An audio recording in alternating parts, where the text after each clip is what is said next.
If you haven't already done so, please print this handout. This unit is about solutions and solubility, so we need to start off by determining what is a solution. Well, a solution is quite simply a homogeneous mixture. That means it's a mixture where you can't see the different parts. For example, Kool-Aid. It's a homogeneous mixture. When you have it mixed up, you can't see the individual sugar molecules apart from the water molecules. All you see is one thing. And there's some terminology we need to be comfortable with when we're talking about solutions. The two main words are solvent and solute. The solvent is the substance that has other things dissolved in it, and the solute is the thing that you're dissolving. So for example, if we talk about Kool-Aid, the two main ingredients to Kool-Aid are water and sugar. So water is the solvent, sugar is the solute. This is because there's way more water than there is sugar. We're dissolving the sugar in the water. A basic rule of thumb, whatever you have the most of, that's the solvent. So let's talk about composition. I'm going to compare pure substances with solutions. So a pure substance, for example, would be water. The composition of water does not change. The ratio of hydrogen to oxygen is always 2:1, no matter how much water you have. So we would say that this pure substance has a fixed composition. Solutions, on the other hand, if I use my Kool-Aid as an example, I can change the ratio of sugar to water. I can have a more concentrated solution or a less concentrated solution. I can water it down and make it taste really bad. So we would say solutions have variable composition. That just means the composition can change. And that'll come in handy later when we start talking about concentration. The other thing to keep in mind when we're talking about solutions is physical properties. So when a solute is dissolved in a solvent, there's no chemical reaction happening. And that's important to remember. When you're dissolving sugar in water or salt in water or making any kind of solution, you're not changing the chemical structure. So there's no chemical reaction. Each component of the solution remains distinct. Because there's no chemical reaction happening, you can separate the solute from the solvent. So you're not making a new chemical. All you're doing is dissolving one thing in another thing, and you can separate them. And there's various means by which you can separate solutions: filtration, distillation, or smelting. And this would just be separating based on different physical properties. You can separate solute from solvent based on the physical size of the molecules. Sugar molecules are larger than water molecules, so you could, if you had a filter fine enough, separate the sugar molecules from the water molecules using a filter. Or you could separate the solute from the solvent based on their boiling point differences. Also, if you think about Kool-Aid, hence the picture over here, if you boil Kool-Aid, the water will boil, and what you'll be left with in your pot is a bunch of sugar and food coloring. Another thing, melting point. If different solids have different melting points in your solution, then you can separate the solids based on that. So this is what they do in smelting. When you're refining an ore, when you're mining, so say you have a gold ore, you can put that in the smelter, heat it up, and the gold will melt at a lower temperature than the other solids in the ore. And so the gold will float to the top, and you can separate the mixture based on the melting point. But I've been talking a lot about Kool-Aid as my example for solutions. There are a lot of other examples. So flip the page on your handout and we'll talk about types of solutions. So solutions can be any state pretty much. You can have gases, liquids, or solid solutions, and you can have various combinations of states within a solution. So I have a table here where we're going to think of some examples of a gas dissolved in a gas dissolved in a liquid dissolved in a gas, etc. So as I'm talking, try to imagine some of these examples. The first one, a gas dissolved in another gas.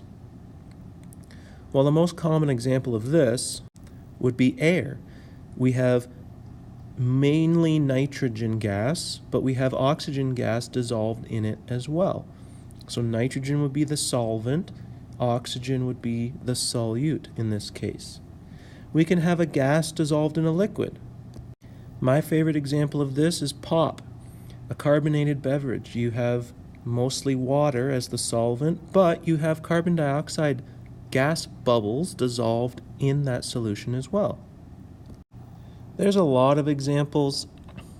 Here's some. A liquid dissolved in a gas, I put humid air. So remember, humid air just means there's a lot of water dissolved in the air. Liquid dissolved in a liquid, adult beverages, different alcohols. So ethanol is the alcohol used in beer, wine, etc. That is a liquid, and it's dissolved in water, which is another liquid. A solid dissolved in a gas, one example could be pollen or dust dissolved in the air. So the pollen or the dust would be solid. The air would be the gas, the solvent. A solid dissolved in a liquid, well, Kool-Aid, or salt water, sugar water, or tap water. So tap water has minerals dissolved in it. Little bits of solid nutrients in the water. The last one, solid dissolved in a solid. I put jewelry as an example because even if you have a gold necklace, it's not pure gold, because that would be a very soft necklace and you would probably dent it or damage it really easily. So they mix the gold with other metals to make it stronger. So jewelry has, it's a mixture of different metals. Now on the right hand side here, I have a picture of a Coca-Cola bottle. And I just wanted to show this as an example of different states of matter all mixed together to make one solution. So we have the solvent is liquid, water is liquid. We have different solutes, mostly sugar, which is a solid, and carbon dioxide, which is a gas. So you have a solid and a gas both dissolved in a liquid. So the takeaway message here is you can have any state of matter dissolved in any state of matter, and you can have combinations of different states of matter within the same solution. A few more terms to know. The first one is an aqueous solution. The root of the word is aqua, which means water. So these are solutions that have water as the solvent, and that is where we are going to spend most of our time in this unit. We are going to talk about aqueous solutions. So we're going to talk mostly about solids dissolved in water. More about that later. If we're talking about liquid mixtures though, liquids that dissolve in each other are said to be miscible. That just means the liquids can mix together, like alcohol and water. Liquids that can't mix together are called immiscible. So an example of that would be oil and water, a nonpolar liquid and a polar liquid will not mix together. The last thing, if we have a solid solution containing metals, I mentioned that up here when I talked about jewelry. These are called alloys. So if you see the word alloy, it just means a mixture of metals.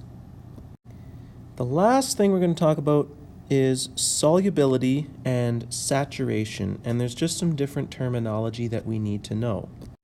So when I mention the solubility of a solute, I'm talking about what is the maximum amount of that solute that you can dissolve in a certain amount of the solvent. So for example, you can go on the web and search solubility of salt in water. And you'll have different values at different temperatures, but in general, it's going to be 36 grams per 100 milliliters of water. So that's the kind of values you'll see if you look up the solubility of a compound.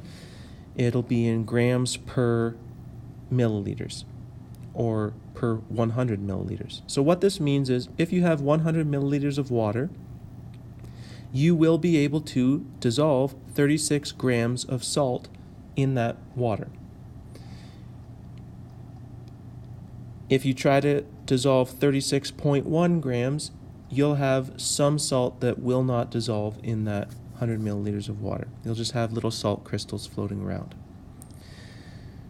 So with that in mind, there's 3 words that describe the solution.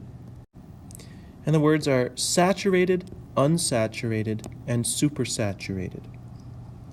So using my example of salt dissolving in water, a saturated solution would be, I have exactly 36 grams of salt dissolved in 100 milliliters of water. An unsaturated solution would be, I have less than 36 grams of salt dissolved in the water. Supersaturated means I have more salt dissolved in the water than I should be able to have. And this is a kind of a unique phenomenon, and you can make supersaturated solutions. I have an example later on in the lesson after this video. But basically, create a saturated solution. So salt is my example. I would dissolve 36 grams per 100 milliliters of water. And then I would heat it up. So the reason you heat it up is hot liquids can dissolve more solids than cold liquids. So if you heat up the water, the solubility increases. You can dissolve more of the salt. So you would put more salt in.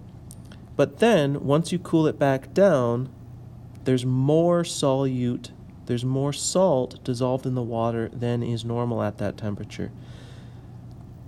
Over time, though, the extra solute will crystallize out of solution. You'll get some nice crystals forming. And I want to quickly show you one other thing here, and it's a solubility curve. So solubility is generally on the vertical axis, and you can see the solubility of any solute changes as you increase the temperature of the solvent. Solids have an increasing solubility. Gases have the opposite. They have a decreasing solubility. Liquids, solubility generally doesn't change. So think of sugar dissolved in water or salt dissolved in water. As you heat the water, you can dissolve more sugar or more salt in the water. Gases, on the other hand, think about your pop sitting out in the hot sun. As the temperature of that pop increases, more and more of the gas escapes, and you have flat pop. It's not bubbly anymore. So those are the general trends of solubility.